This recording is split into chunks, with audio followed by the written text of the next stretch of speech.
राजधानी के बीचों बीच हुआ ये टेरर अटैक हिला चुका है पूरे देश को डोट। क्या है इसके पीछे का मास्टरमाइंड? कैसे रिएक्ट कर रहे हैं India, United states of America, Pakistan और टर्की? और इस ब्लास्ट के क्या हैं जियोपॉलिटिकल रिपल इफेक्ट्स? चलिए शुरू करते हैं ये एक्सक्लूसिव ब्रेकडाउन अभी यहीं। 10 नवंबर 2025, एक शाम जिसने दिल्ली को हिला दिया। रेड फोर्ट मेट्रो स्टेशन के पास एक स्लो मूविंग Hyundai i20 में जबरदस्त धमाका हुआ। इस ब्लास्ट में 13 लोग मारे गए और कई गंभीर रूप से घायल हुए। शुरुआती जांच में सामने आया नाम डॉक्टर उमर मोहम्मद, जिसकी पहचान डीएनए टेस्ट से हुई। वो एक टर्की बेस्ड हैंडलर से संपर्क में था। पुलिस ने खुलासा किया कि ये जैश-ए-मोहम्मद लिंक टेरर मॉड्यूल था, जो 6 दिसंबर को दिल्ली में सीरियल बॉम्बिंग्स करने की साजिश रच रहा था, बाबरी मस्जिद डेमोलिशन का बदला लेने के लिए। यह हमला दिखाता है कि क्रॉस बॉर्डर टेरर नेटवर्क्स कितने खतरनाक और संगठित हो चुके हैं। और अब वक्त है और मजबूत काउंटर टेररिज्म रिस्पॉन्स का। जांच जैसे जैसे आगे बढ़ी, सामने आया एक चौंकाने वाला सच। एक व्हाइट कॉलर टेरर मॉड्यूल। जी हां, ये कोई आम गिरोह नहीं था, बल्कि प्रोफेशनल से बना नेटवर्क, डॉक्टरों और पढ़े लिखे लोगों का समूह, जिसकी अगुवाई कर रहा था डॉक्टर उमर मोहम्मद। इस मॉड्यूल के टर्की बेस्ड हैंडलर्स और पाकिस्तान बैक ग्रुप्स, खासकर जैश-ए-मोहम्मद जेम से गहरे संबंध पाए गए। जांच में खुलासा हुआ कि 6 दिसंबर को दिल्ली में कई गाड़ियों के जरिए कोऑर्डिनेटेड अटैक्स की योजना थी। पुलिस ने अब तक कई व्हीकल्स और एक्सप्लोसिव्स जब्त किए हैं, जबकि दिल्ली और हरियाणा में चलाए गए रेड्स में कुछ अहम सदस्य गिरफ्तार हो चुके हैं। एनआईए अब इस पूरे नेटवर्क को तोड़ने और इंटरनेशनल इंटेलिजेंस शेयरिंग को मजबूत करने पर फोकस कर रही है, ताकि ऐसे ऑर्गेनाइज्ड टेरर सेल्स दोबारा देश की शांति को चुनौती न दे सके। रेड फोर्ट ब्लास्ट के बाद यूथ एम्बेसी इन इंडिया की शुरुआती प्रतिक्रिया काफी सतर्क रही। उन्होंने सिर्फ इसे एक टेरेबल एक्सप्लोजन बताया और पीड़ितों के लिए संवेदना जताई। लेकिन इस न्यूट्रल टोन पर कुछ आलोचना भी हुई, क्योंकि उन्होंने इसे टेरर अटैक नहीं कहा। बाद में youth secretary of state Marco Rubio ने स्थिति साफ की। उन्होंने इस हमले को क्लियरली अ टेरर अटैक करार देते हुए भारत की तेज और पेशेवर जांच की सराहना की। रूबियो ने कहा कि इंडिया इस केस को इफेक्टिवली एंड इंडिपेंडेंटली संभाल रहा है और यूथ सिर्फ सपोर्ट कर रहा है, दखल नहीं।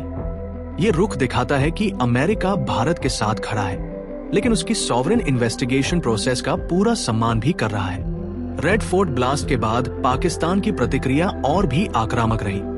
पाकिस्तान डिफेंस मिनिस्टर ख्वाजा आसिफ ने बयान दिया कि देश एक 2 फ्रंट वॉर के लिए तैयार है, यानी पूरब में इंडिया और पश्चिम में अफगानिस्तान, दोनों मोर्चों पर पूरी चौकसी।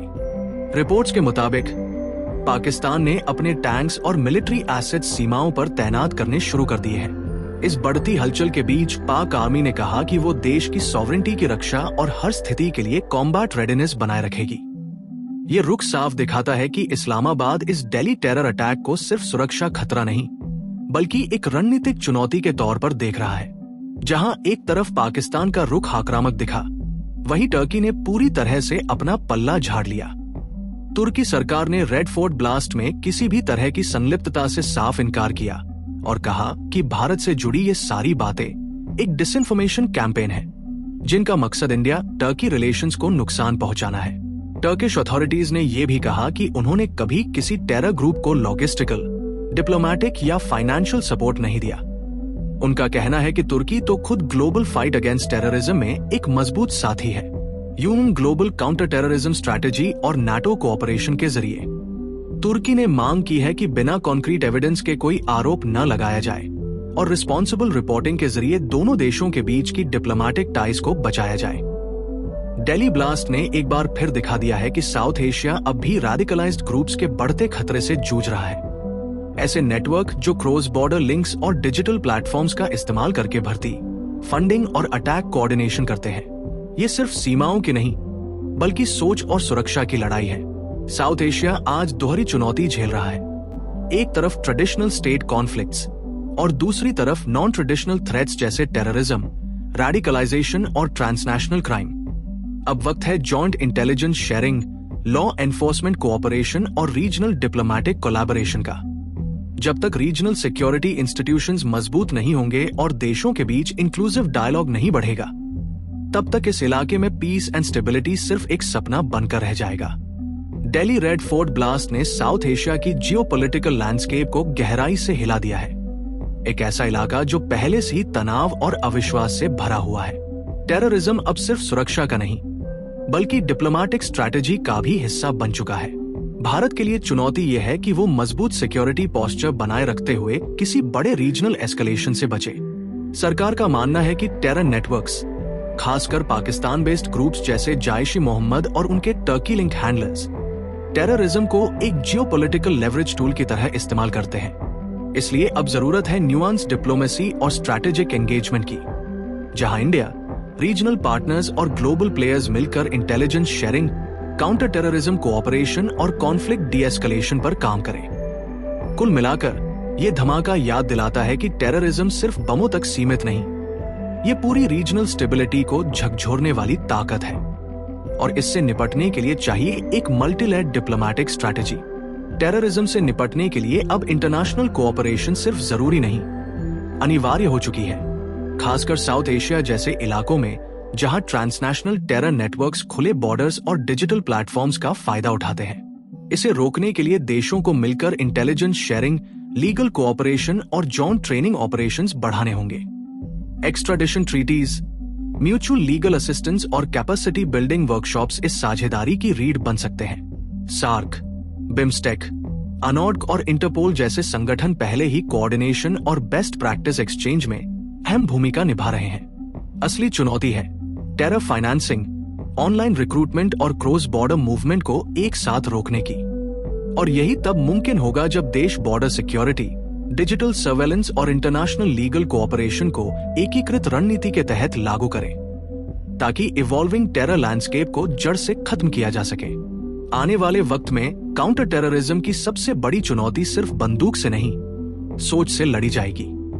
असली लड़ाई है रूट कॉजेस को समझने और मिटाने की, जहां सोशल, इकोनॉमिक और पॉलिटिकल फैक्टर्स एक दूसरे से जुड़े हैं। जरूरत है इंक्लूसिव डेवलपमेंट, टॉलरेंस और ह्यूमन राइट्स को बढ़ावा देने की, ताकि वो गुस्सा और नफरत कम हो सके जिसे एक्सट्रीमिस्ट ग्रुप्स भुनाते हैं।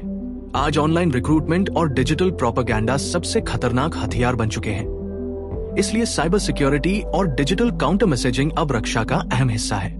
साथ ही कम्युनिटी एंगेजमेंट, यानी समाज को जोड़ना, लोकल लीडर्स को सशक्त बनाना और फॉर्मर एक्सट्रीमिस्ट्स को फिर से मुख्य धारा में लाना, यही असली समाधान है।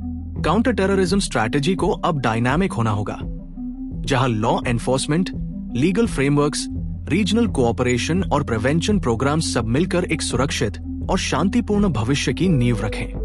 दिल्ली रेड फोर्ट ब्लास्ट की जांच अभी जारी है, एनआईए की अगुवाई में, जहां दिल्ली पुलिस, एनएसजी और फॉरेंसिक टीम्स मिलकर काम कर रहे हैं।